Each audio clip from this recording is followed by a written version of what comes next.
to you all at my YouTube channel Study Time with SK. Hello, this is Sonali Kumari और आज हम बात करेंगे BEVAE 181 ability enhancement compulsory course on environmental studies के important MCQ questions की।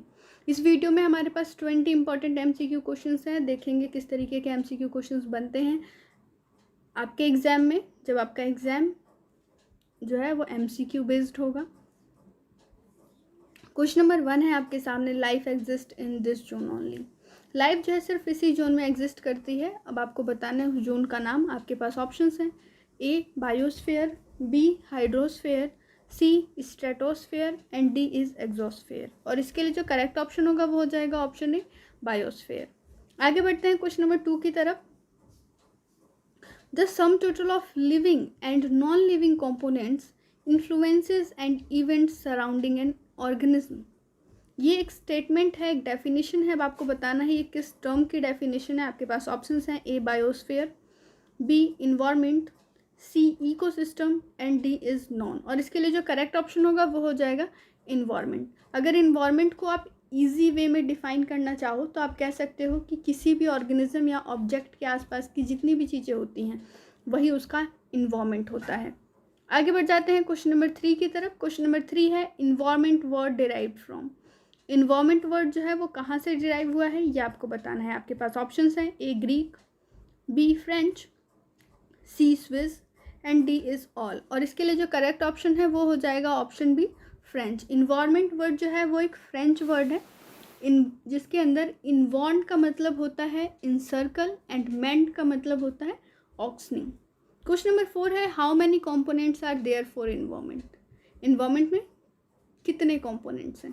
ये question इस तरीके से भी पूछा जा सकता है, how many factors are there for environment. तो एक क्वेश्चन दो तरीके से पूछा जा सकता है, एक बार कंपोनेंट करके, एक बार फैक्टर करके। अब आपको बताना है कि कितने कंपोनेंट्स हैं। आपके पास ऑप्शंस हैं, 1, बी 2, सी 3, डी 4। और इसके लिए जो करेक्ट ऑप्शन होगा वो हो जाएगा ऑप्शन बी 2।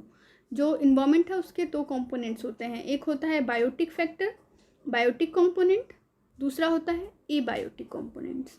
क्वेश्चन नंबर 5 है यहाँ पर, plants are dependent on animals for. Plant जो है वो एनिमल्स पे डिपेंडेंट होते हैं किस चीज़ के लिए। आपके पास ऑप्शंस हैं, A pollination of flowers, B dispersion of the seeds, C none and D is both A and B. और इसके लिए जो करेक्ट ऑप्शन है वो हो जाएगा option D both A and B. जो फ्लावर्स होती हैं उनको पॉलिनेट कराने के लिए छोटी छोटी फ्लाइज, बटरफ्लाई और या फिर छोटे छोटे बर्ड्स की हेल्प लेती है प्लांट्स। सेकंड है डिस्पर्सन ऑफ सीड्स। इसमें क्या होता है कि जो सीड का डिस्पर्सन कराने के लिए एनिमल्स की ज़रूरत होती है। जो एनिमल्स होते हैं उनके शरीर पे बाल होते हैं, ठीक है, जिन बालों पे कुछ सीड्स चिपक जाते हैं और कुछ दूर जाने के बाद उनके जो छूट जाते हैं वो ज़मीन पे गिर जाते हैं और वहाँ पर फिर एक नया पेड़ उगता है। इस तरीके से सीड का जो है वो डिस्पर्सन होता है। आगे बढ़ते हैं, एक जगह से दूसरी जगह सीड का जाना। क्वेश्चन नंबर 7 है यहाँ पर, डिकम्पोजर्स आर। डिकम्पोजर्स क्या होते हैं आपको बताना है। आपके पास ऑप्शंस हैं, A heterotrophs, B autotrophs, C saprotrophs and D is none. और इसके लिए जो करेक्ट ऑप्शन होगा वो हो जाएगा ऑप्शन सी सेप्रोट्रॉप्स। जो सेप्रोट्रॉप्स होते हैं उसके अंदर बैक्टीरिया और फंगी आते हैं। क्वेश्चन नंबर 7 है, biotic environment consist of. Biotic environment क्या कंसिस्ट करती है। एक चीज़ मैं आपको बता दूं कि बायोटिक का मतलब ही होता है लिविंग। तो लिविंग और जो इन्वायरमेंट होगी वो क्या एग्जिस्ट करेगी, क्या कंसिस्ट करेगी। आपके पास ऑप्शंस है, A plant, B animal, C decomposers and D is all. और जो ये तीनों के तीनों ही ऑप्शन दिख रहे हैं ये तीनों के तीनों बायोटिक हैं, लिविंग है। तो इसके लिए जो ऑप्शन डी है ऑल वो करेक्ट हो जाएगा क्वेश्चन नंबर 7 के लिए। क्वेश्चन नंबर 8 है यहाँ पर, abiotic environment consist of. Abiotic environment में क्या क्या होता है। तो आपके पास ऑप्शंस हैं, ए एयर, बी वाटर, सी टेम्परेचर, डी है ऑल। और इसके लिए जो करेक्ट ऑप्शन होगा वो हो जाएगा डी ऑल। इसके अंदर आप सनलाइट को भी कंसीडर कर सकते हैं। ए बायोटिक का मतलब होता है नॉन लिविंग। आगे बढ़ते हैं क्वेश्चन नंबर 9 की तरफ, the organism can tolerate changes in environment with in a certain range. कोई भी ऑर्गेनिज्म है वो इन्वायरमेंट के अंदर एक सर्टेन रेंज के अंदर ही चेंजेस को टॉलरेट कर सकता है, चाहे वो फिर टेम्परेचर का हो या प्रेशर का हो। आपके पास ऑप्शंस हैं यहाँ पर, A range of tolerance, B range of longevity, C both और डी है नॉन। और इसके लिए जो करेक्ट ऑप्शन होगा वो हो जाएगा option A, range of tolerance, यानी कि वो रेंज जिसके अंदर एक ऑर्गेनिज्म जिंदा रह सकता है, उस चेंजेस इन्वायरमेंट में हो रहे चेंजेस को टॉलरेट कर सकता है, उस सर्टेन रेंज को हम कहते हैं रेंज ऑफ टॉलरेंस। आगे बढ़ते हैं क्वेश्चन नंबर 10 की तरफ। क्वेश्चन नंबर 10 है,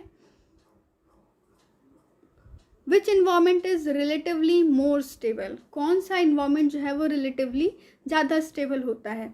आपके पास ऑप्शंस हैं, A external environment, B internal environment, C natural environment और डी होता है नॉन। और इसके लिए जो करेक्ट ऑप्शन होगा वो हो जाएगा ऑप्शन बी, इंटरनल इन्वायरमेंट।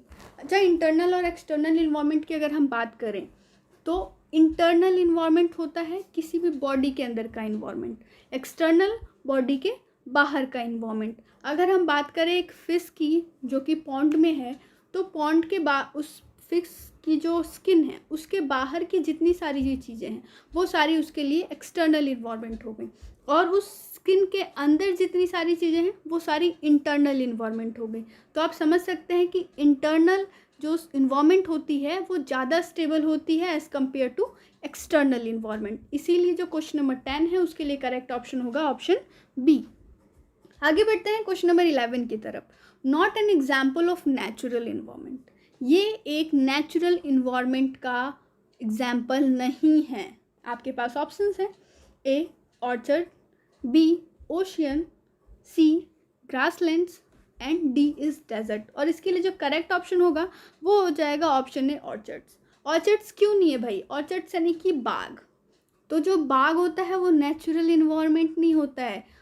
ठीक है, बाग जो है वो उसके अंदर प्लांट्स हैं, लेकिन उसे लगाया किसने, वो थोड़ा सा मैन मॉडिफाइड हो जाता है। ठीक है ना, इसके अंदर पार्क भी हो सकता है, जो आपका पार्क है वो भी नेचुरल इन्वायरमेंट का एग्जाम्पल नहीं है, वो मैन मॉडिफाइड इन्वायरमेंट का एग्जाम्पल है। ठीक है, तो थोड़ा सा आपने मैन मॉडिफाइड का भी कॉन्सेप्ट देख लिया है यहाँ पर। आगे बढ़ते हैं क्वेश्चन नंबर 12 पे। There is dash types of environment. यहाँ पर कितने टाइप के इन्वायरमेंट होते हैं ये आपको बताना है। तो इसके लिए जो करेक्ट ऑप्शन होगा वो हो जाएगा ऑप्शन सी, 3 टाइप के इन्वायरमेंट्स होते हैं। कौन कौन से? एक होता है नेचुरल इन्वायरमेंट, जिसके अंदर आपके फॉरेस्ट आ जाती है, डेजर्ट आता है, आपका ग्रासलैंड्स आ जाते हैं, ये सारे के सारे आते हैं नेचुरल इन्वायरमेंट के अंदर। नेक्स्ट है man modified environment. Man modified के अंदर आते हैं पार्क, ऑर्चर्ड्स एक्सेट्रा। फिर जो थर्ड वन है यह ह्यूमन मेड, यानी कि वो इन्वायरमेंट जिसे ह्यूमन ने बनाया, जैसे टाउन हो गया, डैम हो गया, ब्रिजेस हो गए, तो ये सारी चीज़ें कौन बनाता है? ह्यूमन बनाता है।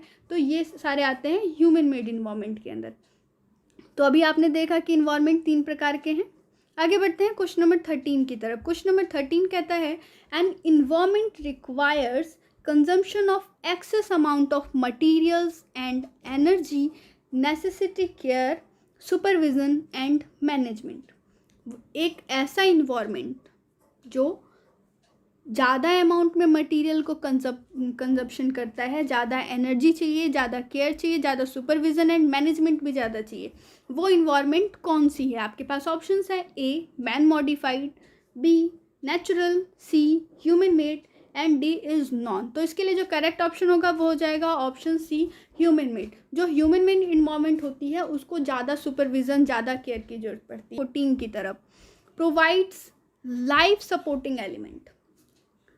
कौन लाइफ सपोर्टिंग एलिमेंट प्रोवाइड करता है? आपके पास ऑप्शंस हैं, A environment, B ecosystem, C none and D is all of these. और इसके लिए जो करेक्ट ऑप्शन होगा वो हो जाएगा ए इन्वायरमेंट। और यहाँ पर जब हम बात करते हैं लाइफ सपोर्टिंग एलिमेंट्स की, तो लाइफ सपोर्टिंग एलिमेंट्स यहाँ पर बन जाते हैं आपके लिए एयर, वाटर, फूड एक्सेट्रा। ये सारी चीज़ें लाइफ सपोर्टिंग एलिमेंट्स होती हैं जो इन्वायरमेंट से ही प्रोवाइड हो सकती हैं सिर्फ। क्वेश्चन नंबर 15 है, who developed the concept of determinism. Determinism का कॉन्सेप्ट किसने डेवलप किया ये आपको बताना है। यहाँ पर आपके पास ऑप्शन है, Friedrich Ratzel, B Lucien Febvre, C Ellsworth Huntington and D is none. और इसके लिए जो करेक्ट ऑप्शन होगा वो हो जाएगा ऑप्शन ए, फ्रेडरिक रॉटजेल। जो फ्रेडरिक रॉटजेल हैं वो जर्मन जियोग्राफर हैं। ठीक है, आगे बढ़ते हैं क्वेश्चन नंबर 16 की तरफ। Who further expand the concept of determinism. पहले कॉन्सेप्ट को डेवलप किया है फ्रेडजिल ने, इसके बाद उसे एक्सपेंड भी किया है किसी ने। तो अब आपको बताना है कि उसे फिर एक्सपेंड किसने किया। और तो इसके लिए आपके पास ऑप्शंस है, A Friedrich Ratzel, B Lucien Febvre, C Ellsworth Huntington and D is none. और इसके लिए जो करेक्ट ऑप्शन होगा वो हो जाएगा ऑप्शन सी एल्सवर्थ हंटिंगटन। आगे बढ़ते हैं क्वेश्चन नंबर 17 की तरफ। क्वेश्चन नंबर 17 है यहाँ पर, determinism is based on concept. Determinism जो है वो किस कॉन्सेप्ट पे बेस्ड है। आपके पास ऑप्शंस हैं, A human rule nature, B nature controls human, C earth made human and D is B और सी बोथ। यानी बी या फिर सी दोनों में से कोई भी हो सकता है। तो इसके लिए जो करेक्ट ऑप्शन होगा वो हो जाएगा ऑप्शन डी। जो डिटर्मिनिज्म का कॉन्सेप्ट है वो यही है कि जो नेचर है वो कंट्रोल करता है ह्यूमंस को, या फिर अर्थ मेड ह्यूमन। ये दोनों ही कॉन्सेप्ट जो हैं वो डिटर्मिनिज्म के हैं। आप या में कह सकते हो या तो ये या तो ये, यानी कि या तो बी या तो सी। आगे बढ़ते हैं क्वेश्चन नंबर 18 की तरफ।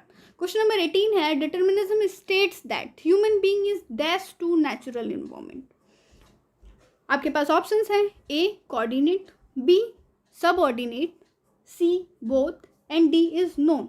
और इसके लिए जो करेक्ट ऑप्शन होगा वो हो जाएगा ऑप्शन बी। जो डिटर्मिनिज्म है वो स्टेट करती है कि human being is subordinate to natural environment. ठीक है, आगे बढ़ते हैं क्वेश्चन नंबर 19 की तरफ। क्वेश्चन नंबर 19 है, there should be a balance between development and protection of environment.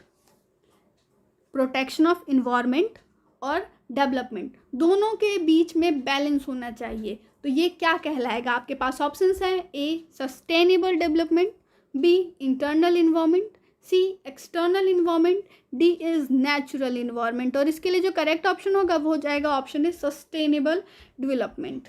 Sustainable development के बारे में हम बहुत ही विस्तार से बात करेंगे अपने अगले वीडियो में, जहाँ पर हम क्वेश्चन नंबर 21 से 40 लेकर के आएंगे। वो ये जो हम क्वेश्चन अभी लेकर के आए हैं ये सारे के सारे आपके यूनिट 1 से हैं, और यूनिट 1 से हमारे पास 3 वीडियोज़ होंगी। ये आपका पहला वीडियो है।